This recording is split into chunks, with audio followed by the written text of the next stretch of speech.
Tamo na Ô, área. Flávio, Bando de quer, ma- maluco. quer matar a gente do... E, cara, tô Não aqui, faz cara. isso, não. Que isso, Eu cara? sei. Não, e você tá aqui 1 hora mais cedo, né, Flávio? Porque aí não é 5 e 9, não, né? Aqui são 4 horas e 9 minutos da manhã. É isso aí, cara. Uau, E para quem achou que eu caramba. não acordei, tá certo. Acertou. É porque eu não dormi ainda, né, cara? Nossa, cara, é verdade, né? É Caramba, isso meu, que aí, cara. animal. Tamo Flavião, na obrigado área. mais uma vez. Obrigado mais uma vez. Vai ser Prazer incrível. estar Os aqui. primos adoram quando você participa. Eu adoro. Você contribui demais. É um impacto nacional aqui incrível. E hoje eu tenho certeza que a gente vai falar sobre um tema muito importante, uma lacuna que existe no Brasil muito grande, né, cara? Que é uma lacuna de educação financeira. E eu queria primeiro que você falasse um pouquinho, Flávio, como que você olha, qual que é o seu ponto de vista sobre a educação financeira aqui no Brasil? Você vê se ela quer uma lacuna? Como você vê o brasileiro cuidando da grana dele? O que que você vê, assim? O Brasil tem duas dificuldades muito grandes, né? Primeiro, acho que eu sempre acho importante ganhar grana, não é para depois Aham, cuidar da aham, grana. São os dois desafios, né? Então, eu aham, diria que tanto o empreendedorismo, que é um dos motores para você ganhar o dinheiro, é uma debilidade na nossa educação, quanto a educação financeira para cuidar do dinheiro que ganhou. Agora, não precisa também ganhar muita grana para cuidar do dinheiro. Acho que cada um que trabalha, tem um salário ou tem um uhum, ganho, ele já deveria estar pegando esse ganho e trabalhando ele, ainda que fosse com um pouquinho, ou pensando a uhum, longo prazo. E realmente isso é muito pouco trabalhado, muito pouco uhum. ensinado, né? Muito pouco. Está É fora muito. dos currículos, né?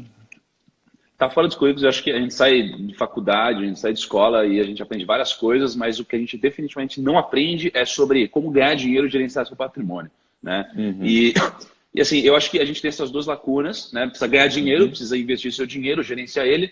Só que eu vejo que a gente comete um grande erro, que às vezes a gente acha que, poxa, a gente precisa só ter muito dinheiro para poder aplicar a nossa grana, a gente pode começar a aplicar com uhum, muito pouco, na verdade, não é? uhum, O negócio é a gente uhum, criar esse hábito, a disciplina de a gente investir todos os meses para que a gente tenha uma liberdade financeira lá na frente, coisa que 1% dos brasileiros têm, né?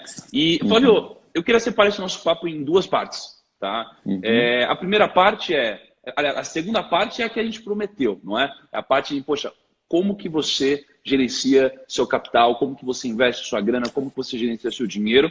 Mas antes disso, eu queria uma introdução sobre como você construiu esse patrimônio, porque você é um cara que saiu do zero, na verdade, acho que do menos zero, né, Flávio? Saiu do negativo aí, fez um uhum. empréstimo ali, enfim.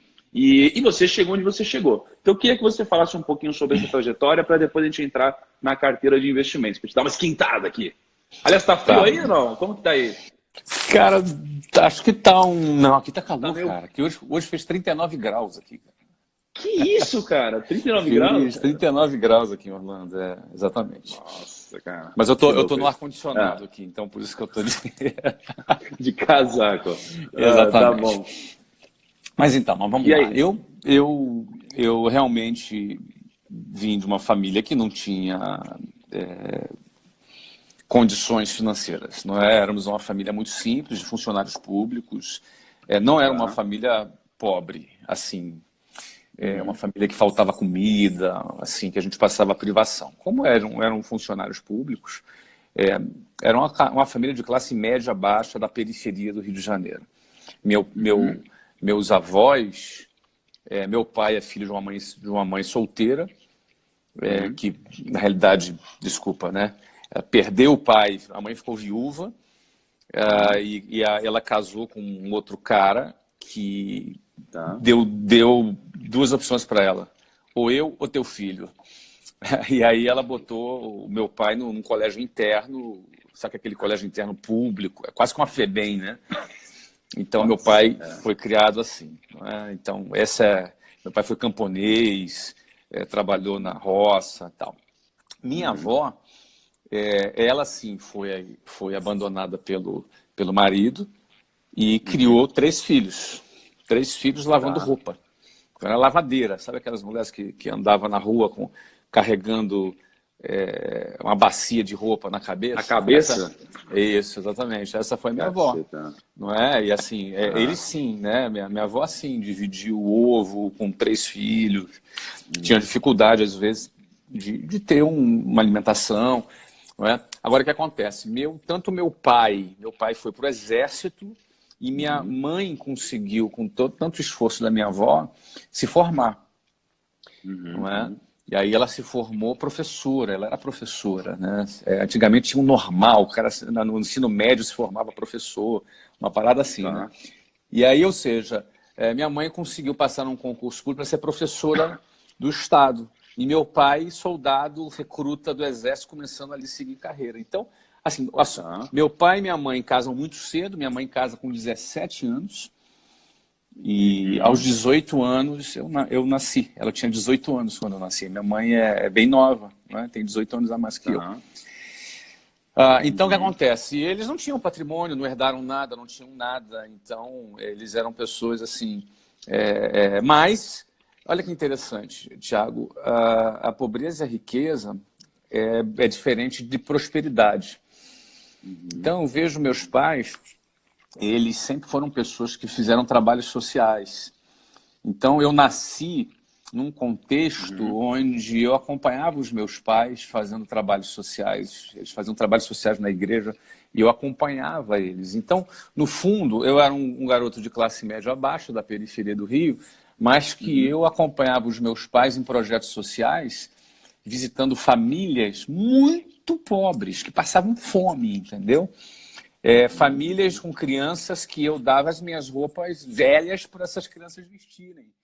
Então, eu era visto como filho de pai rico. Então, eu me sentia rico, entendeu? Então, porque eu lidava com gente muito pobre. Então, os meus colegas com quem eu brincava quando eu era menor eram gente muito pobre. Eu fazia amizade com essas crianças e brincava com eles. Então...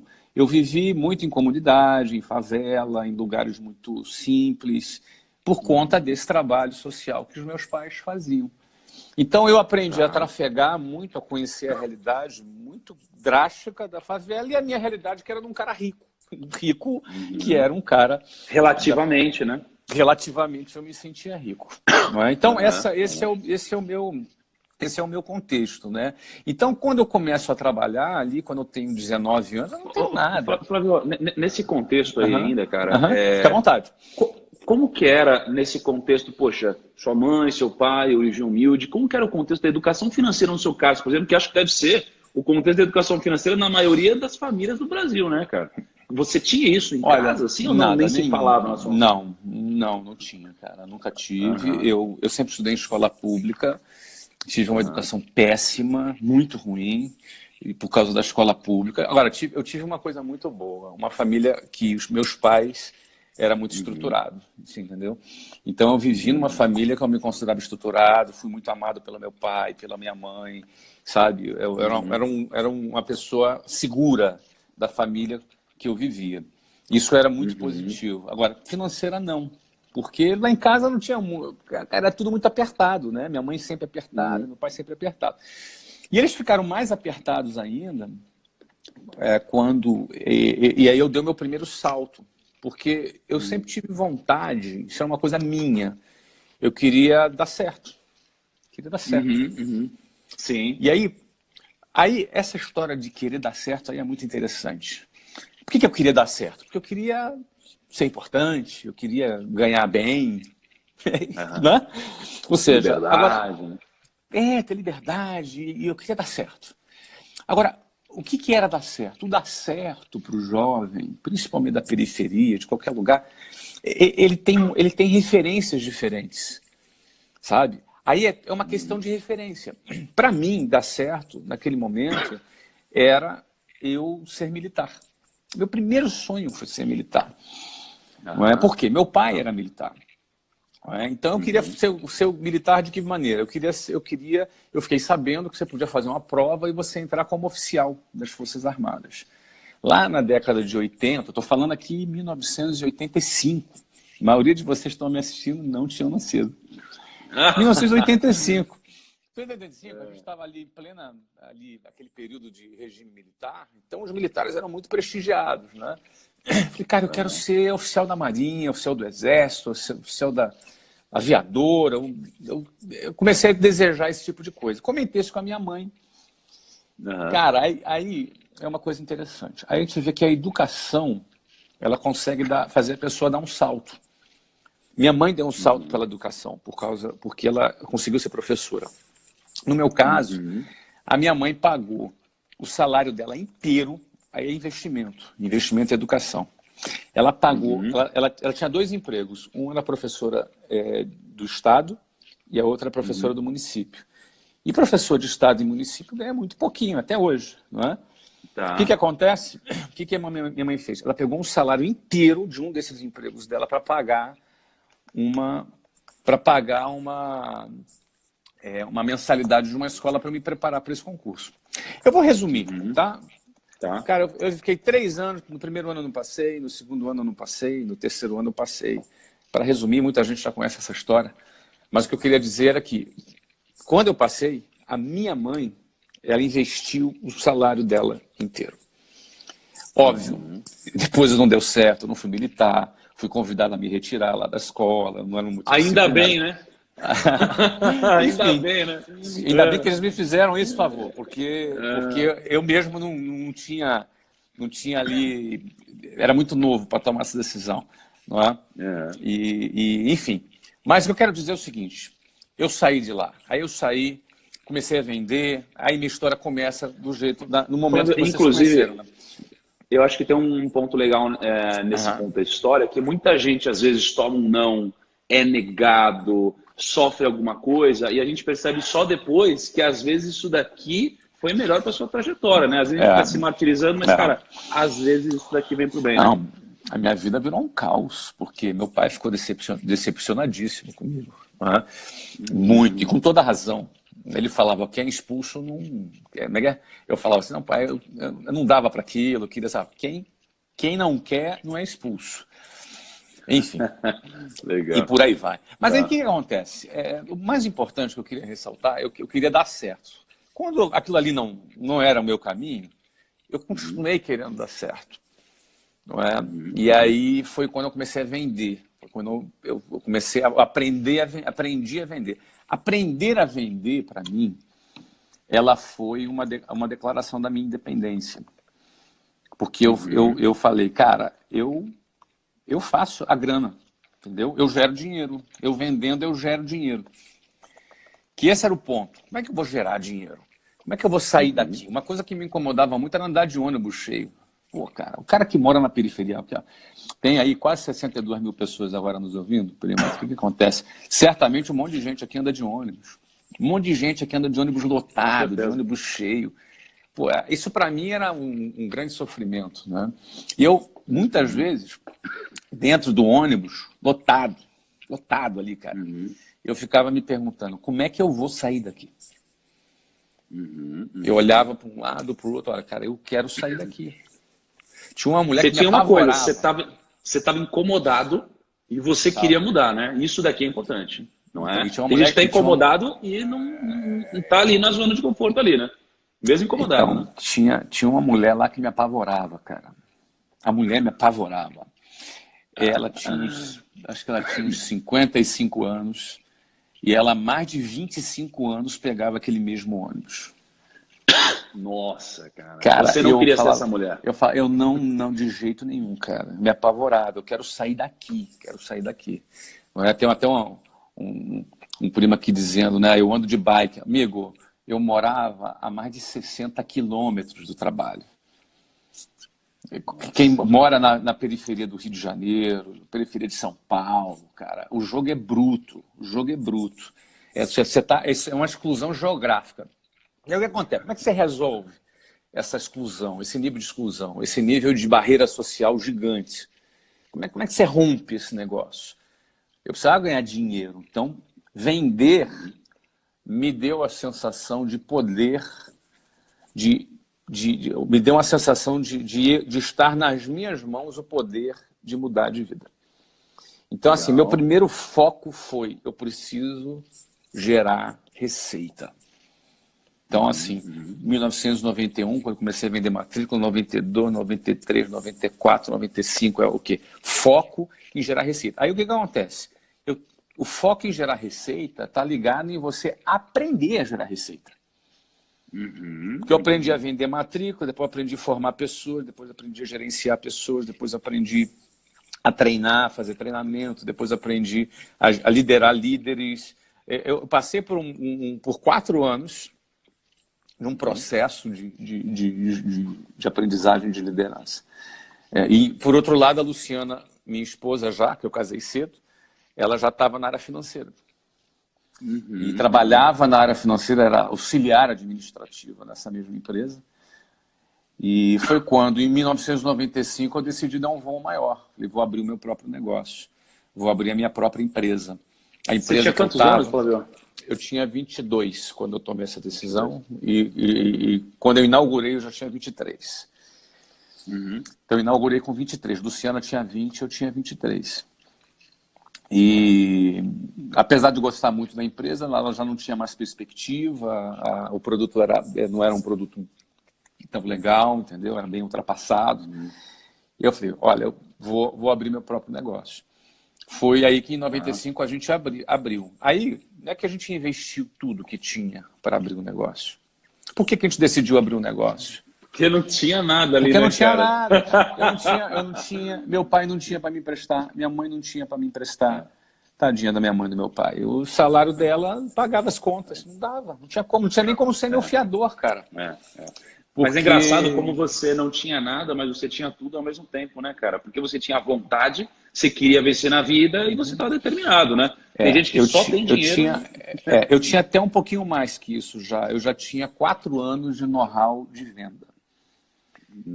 Isso para mim era um capital intelectual importante, porque tem 2 formas de você abrir um negócio. Você sabe vender muito e tem pouco capital, pode ser que dê certo.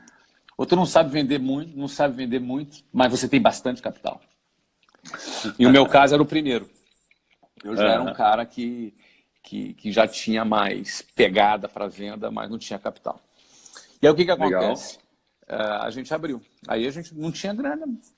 E a gente até um sócio, um cara que amarelou na hora H. E a gente teve que pegar lá o nosso cheque especial e foi com isso que foi. Não é? Legal. Tudo para e aí você começou o seu negócio ali, né? Começou um negócio ali. 3 de abril de 95. 3 de abril de 95. Em abril de 95, eu abri a primeira escola. Em dezembro de 95, no mesmo ano, 8 meses mais tarde, eu inaugurei a segunda escola, que foi em São Paulo. Caramba, cara.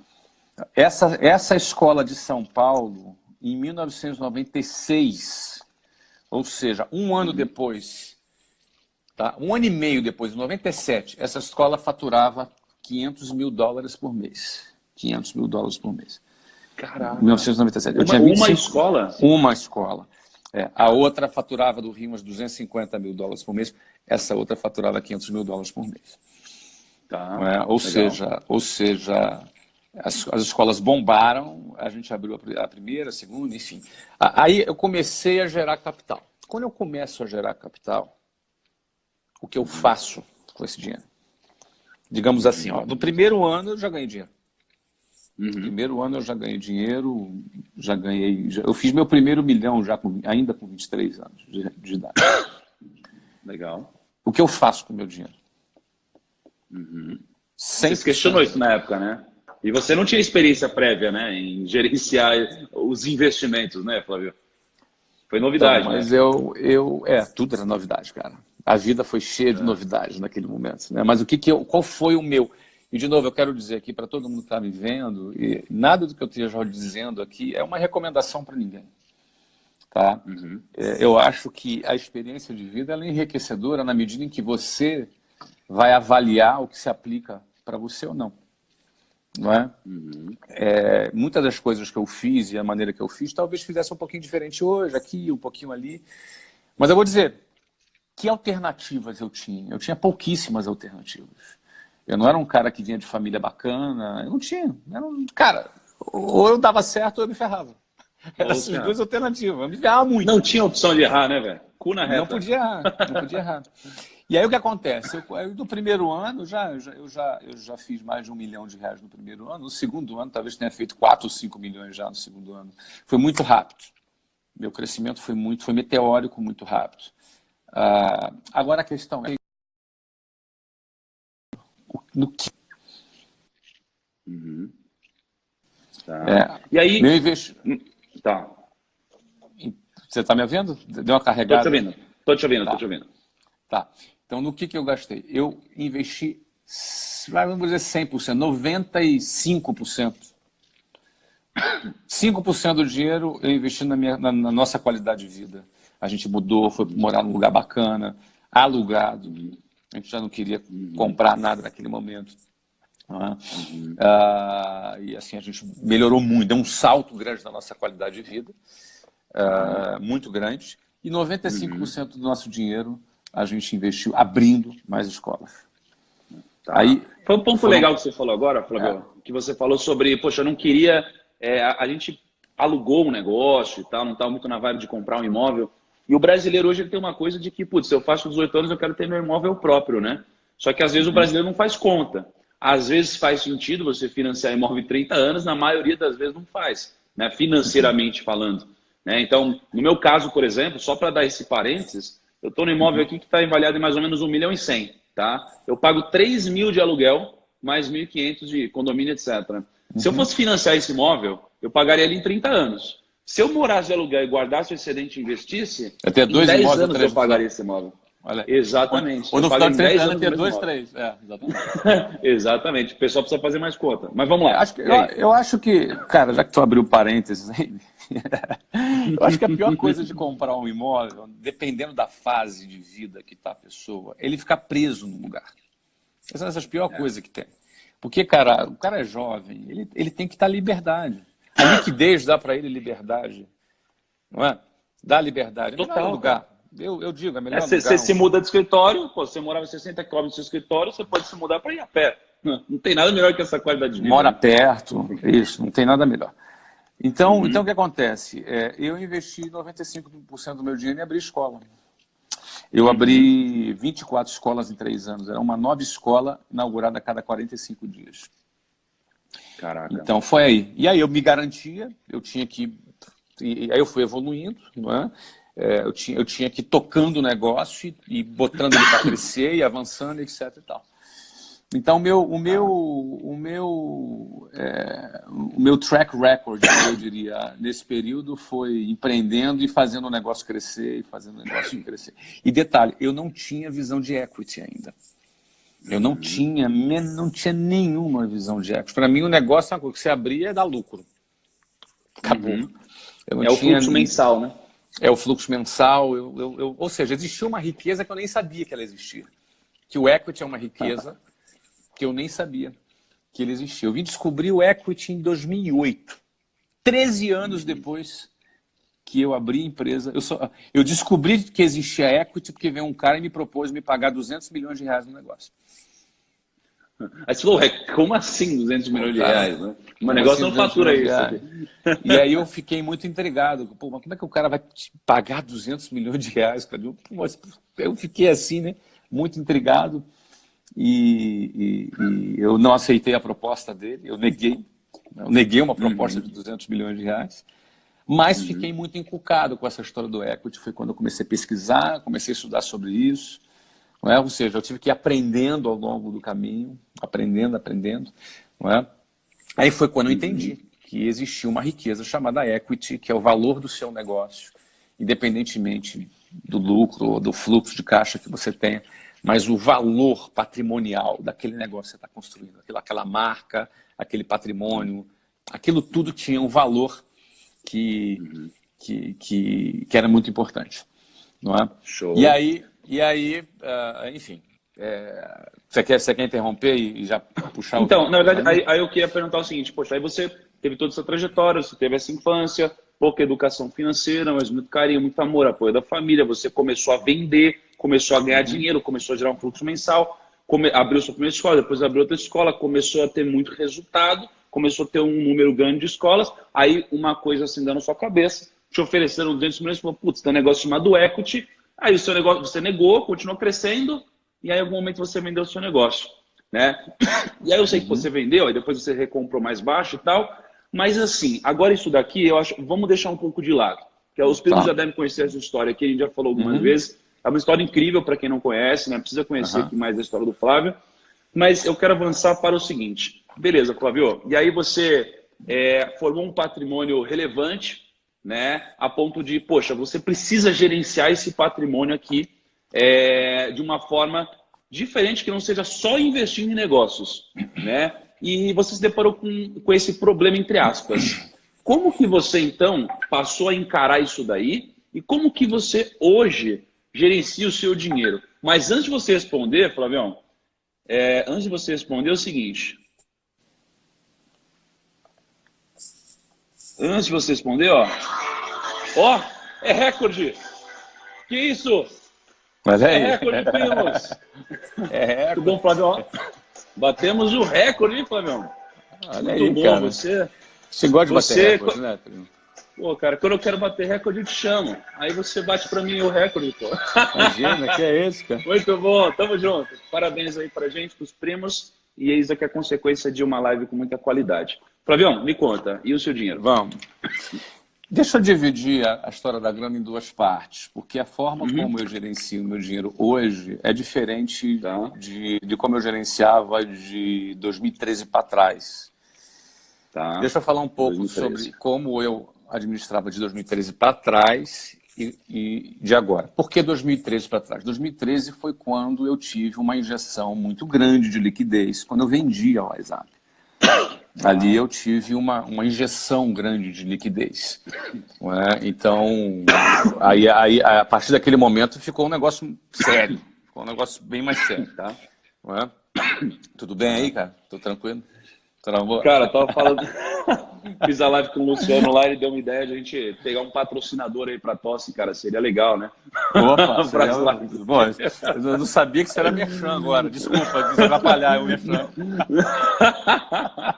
É estratégia, eu sei vender, Flávio. Entendi. Vai que tem um laboratório assistindo aqui agora, né, cara? Estamos aprendendo aí, cara. Vamos então, lá. Antes de 2013, eu não tinha ainda uma filosofia de investimento bem definida.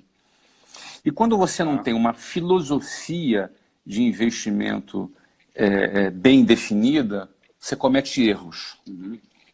As pessoas acham que o negócio é ganhar dinheiro, o negócio é investir. Mas antes, você precisa ter uma filosofia bem definida. Então, por exemplo, eu investi muito em bolsa. Investi bastante em bolsa. Ganhei dinheiro em bolsa, fazia bastante operações de opções, travando, fazia uma operaçãozinha um pouco mais sofisticada e ganhava uma rentabilidade. Minha meta era ganhar 3%, 4% ao mês, que é muito dinheiro. Não é? E eu sempre fui um cara muito agressivo, eu sou um cara agressivo para investir, né? Eu sempre fui muito agressivo, alavancava a termo os meus investimentos, etc. E tal, né? Nossa, cara. Bom, foi em 2013, né, Flávio? Beleza. Não, 2008, meu caro amigo. 2008? Te soa bem esse 2008 aí, cara? Você deve colecionar umas historinhas aí. Então eu vou só resumir para vocês o seguinte. Eu ganhei durante muito tempo muito dinheiro, e etc e tal, com bolsa e tal. Assim, bolsa era um negócio divertido. Pô, isso aqui é moleza e tal. O que acontece? Com 15 milhões de reais aplicados, uma liquidez de 15 milhões aplicados em bolsa, eu perdi em um dia 12 milhões. Um dia. Ai, meu coração! Meu Deus do céu! No dia que Lehman Brothers fechou as portas. Nossa, que beleza, hein? Você lembra que estava posicionado? Você estava comprado. Eu estava comprado estava vendido, desculpa, eu estava comprado em Vale e com opção vendida para exercer em 30 dias. Só que eu estava em termo 5 vezes. 5 vezes em termo. Você tinha um lançamento coberto, né? Eu tinha um lançamento coberto e a gente tinha Vale fazendo IPO na França. Foi quando a notícia do Lehman Brothers, foi aquela crise que pegou todo mundo, né? Quem tinha qualquer posição perdeu no mínimo 30%. no mínimo 30% em um dia, só que eu estava alavancado a termo. Não é? Aquilo ali, o que acontece? Aquilo ali foi muito interessante para eu definir o meu posicionamento e a minha estratégia. Qual é a minha estratégia? Porque isso é muito importante. Muito importante você entender qual é a sua estratégia. Aquilo ali, obviamente, me afetou pra caramba. Eu fiquei bastante chateado. Quem gosta de perder 12 milhões, né? Num dia? Ninguém gosta. Aquilo era uma liquidez importante para mim. Digamos que eu devia ter metade da minha liquidez naquele momento aplicada em bolsa e eu perdi 70% da metade. Nossa, cara. É bastante E o que coisa. você aprendeu com isso? O que você aprendeu com isso? Aprendi a minha filosofia. Ficou claro a minha filosofia de trabalho, porque eu sou muito agressivo em negócios, então eu não posso ser muito agressivo em investimento financeiro.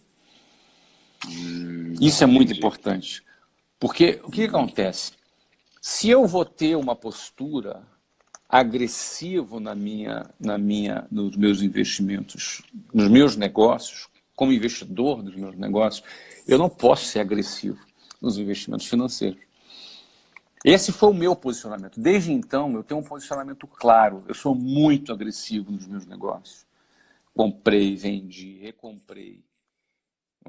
Abri um clube de futebol nos Estados Unidos, construí um estádio, captei investimento, investidor, trouxe Goldman Sachs junto para investir no estádio, que fez o financiamento do estádio. Sim. Ou seja, é tudo muito rápido e bastante ousado. Agora, eu estou gerindo, eu tenho controle do negócio. Eu tenho todas as inside informations, todas as informações internas, porque eu sou o gestor, eu sou o dono. Não é? Ou seja, eu sou um investidor que também sou o gestor que tem todas as informações do negócio. Poxa, que coisa boa. Né? Já pensou se você tivesse as informações da empresa? Todas as informações privilegiadas. Não pode. A lei não deixa. Agora, eu quando sou investidor da minha própria empresa e sou o gestor, eu tenho. Então, eu gosto de ser arrojado nos investimentos. Então, a partir de então, aí agora estou vindo para os dias de hoje, eu tenho o meu posicionamento, meu investimento, como é que eu invisto o meu dinheiro?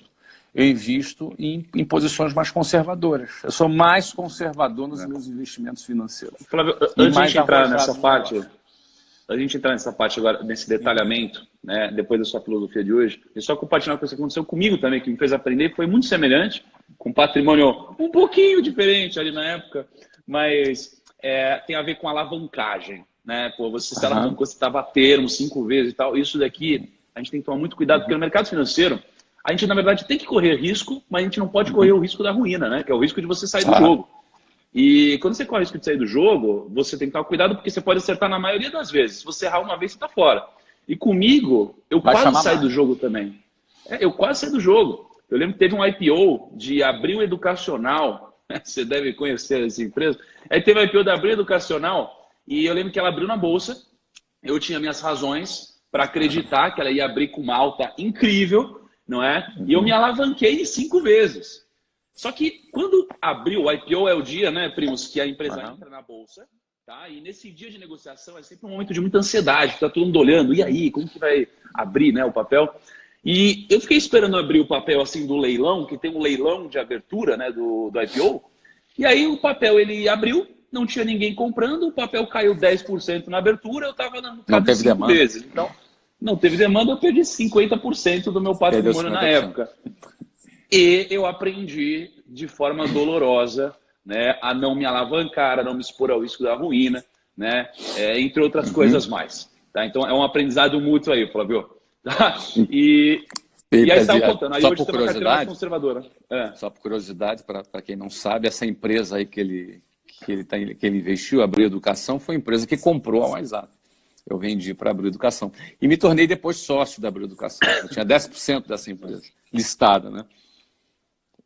Caramba, comprou e vendeu, né, para você? Isso, depois eu vendi para o Fundo Soberano de Singapura, que comprou a minha posição.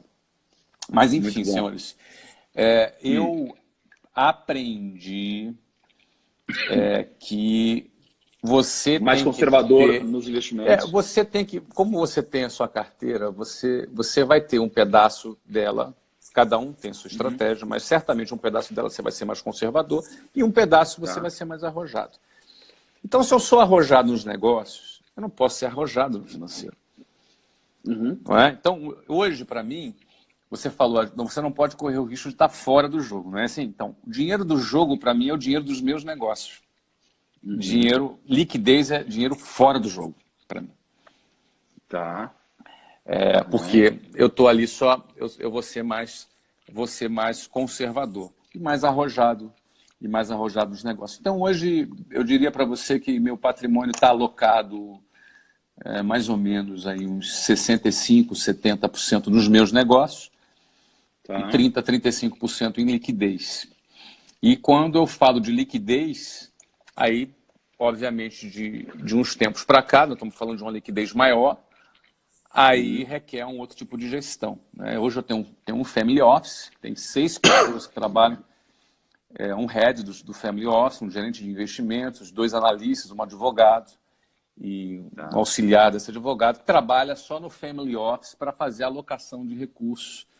Isso acontece numa estrutura de 5 fundos, nós temos 5 fundos privados, nós somos proprietários dos fundos, 4 fundos no Brasil e um fundo offshore. Ou seja, essa estrutura me dá a possibilidade de fazer tanto fundo de investimento de participação de empresas, como também fundos multimercados. E essa estrutura offshore, eu consigo fazer investimentos dentro do Brasil e fora do Brasil com muita fluidez, com muita rapidez. E essa estrutura, ela também me permite fazer esse planejamento financeiro e também o planejamento fiscal, né? O planejamento tributário. Esses fundos me permitem fazer esse tipo de planejamento. É uma estrutura mais complexa, é cara, você precisa de volume, de escala para justificar essa estrutura. Não é? Mas, basicamente, o tipo de investimento que a gente faz, 70% da liquidez está em bonds. Bonds seriam debentures, né? Quantos por cento? Brasil, 60%? 70% e 30% em fundos, né? Tá. 30% em bonds e 30% em fundos. Bonds, só para explicar para o pessoal, debenture no Brasil, é mais ou menos o seguinte, eu empresto dinheiro para as empresas, empresto dinheiro para os bancos, empresto dinheiro para as empresas, é um investimento mais...